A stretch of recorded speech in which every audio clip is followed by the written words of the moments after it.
Hello बच्चों, जो आज का हमारा टॉपिक रहने वाला है वो है अरिथमेटिक प्रोग्रेशंस, जो कि आपका मैथमेटिक्स में चैप्टर नंबर 5 होने वाला है। तो सबसे पहले हम आगे बढ़ने से पहले इस चैप्टर के कुछ मेन कॉन्सेप्ट को समझने वाले हैं, जिसके बाद आप इस चैप्टर की कुछ क्वेरीज इजीली सोल्व कर पाएंगे। किसी चैप्टर को शुरुआत करने से पहले उसके मेन कॉन्सेप्ट को समझना जरूरी है, जिसमें कि उसके कुछ फॉर्मूलेज, उसके कुछ कॉन्सेप्ट रहेंगे। तो सबसे पहले हम मतलब समझेंगे एक एपी का। What is an AP? एक एपी क्या है? तो सबसे पहले अगर एपी की परिभाषा को समझा जाए, एपी की डेफिनेशन को समझा जाए, तो एक एपी की ऐसी सीरीज होगी जहां पर किन्हीं भी दो कॉन्जुगेटेड टर्म्स के बीच का डिफरेंस हमेशा सेम रहेगा। जैसे कि हम यहां पर सामने पढ़ सकते हैं, an AP is a list of numbers in which each term is obtained by adding a fixed number D to the preceding term. To the preceding term means एक पहले वाली टर्म में अगर हम एक डी ऐड कर देते हैं जो कि हमारा सेम रहेगा हर स्टेप के बाद, तो हमारा एक एपी कहलाएगा। जहां पर पहली टर्म सेम रहेगी, उसके बाद जो डी ऐड होंगे मींस को उसके बाद जो डिफरेंसेस ऐड होंगे वो हमेशा सेम रहेंगे। तो अब हम बात करते हैं इसकी जनरल फॉर्म की। एक एपी की जनरल फॉर्म क्या होगी? जैसे हम एग्जांपल के लिए यहां पर समझ सकते हैं, हमने एक एपी समझ ली जहां पर a इज इक्वल टू हमारा 5 है and d is equal to 2 है। तो अगर हम इसकी नेक्स्ट टर्म निकालना चाहें तो कैसे निकाल सकते हैं? यहां पर हमारी फर्स्ट टर्म 5 रहेगी, नेक्स्ट टर्म क्या हो जाएगी 5 प्लस 2। जितनी हम नेक्स्ट टर्म निकालेंगे उतने ही टाइम्स हमारा डी ऐड होगा। तो इसके बाद हमारी नेक्स्ट टर्म हो जाएगी 5 प्लस 2 इंटू 2। उसके बाद हमारी नेक्स्ट टर्म होगी 5 प्लस के 2 इंटू 3 इंटू 2। जैसे कि हम देख सकते हैं कि यहां पर अगर हम इसको सोल्व करेंगे तो यहां पर एक एपी बनेगी ये हमारी 7 9 5 7 9 एंड 11। अगर अब देखा जाए कि इनके बीच का कॉमन डिफरेंस 7 माइनस 5 2 बनता है, 9 माइनस 7 2 बनता है, 11 माइनस 9 2 बनता है। तो हम कह सकते हैं दिस इज एन एपी।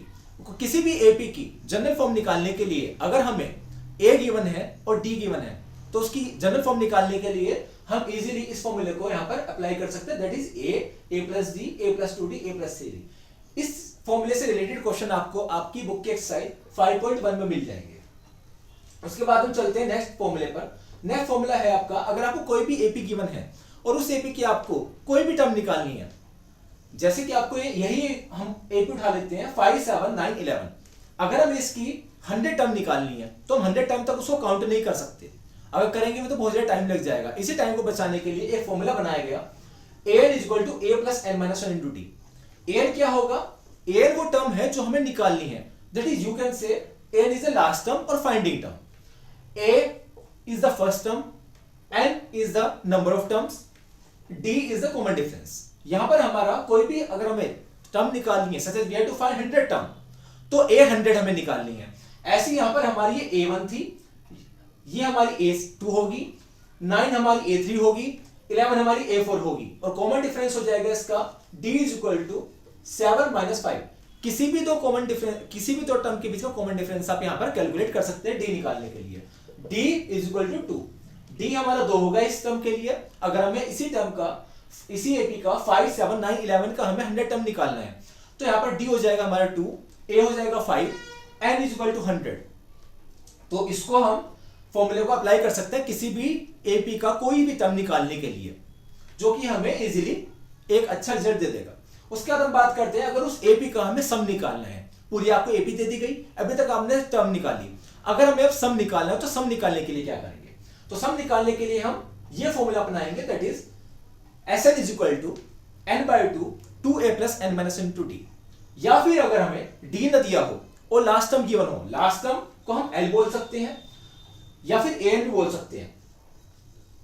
कभी कभी हम इसको l बोल सकते हैं और कभी कभी इसको an बोल सकते हैं, या फिर दोनों भी सेम ही है।